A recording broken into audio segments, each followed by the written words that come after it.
অনেকক্ষণ ধরে দোকানে বসে থাকি, কাস্টমার না।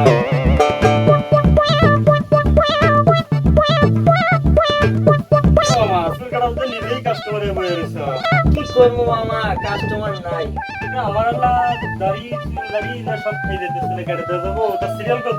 মামা সিরিয়াল তো আসিল মেলাডি, এখন দেখতেছি আপনার ছাড়া কেউই নাই। আচ্ছা তাহলে আইসেন, যদি তাহলে বসেন। আচ্ছা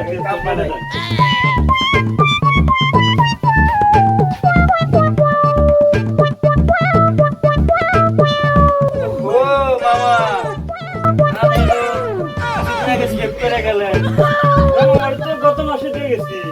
না মামা, হেই আমি সুরানি তুমি আপনি যে শেষ কিছুদিন আগে কেটে দিলেন না, তো গত মাসে দিয়েছিলেন তো মামা, কিন্তু মামা আপনি তো আমার কি হাত দেন? হেই আপনি শেষ আচ্ছা না দিলেন গেলাম, ডাক্তার কাটালাম না, 10 জনের টাকা কাটামু। আর মতন আমি দরকার নাই। গত মাসে তো বাহি আছে, এই মাসে আবার চুল কেটে দিন।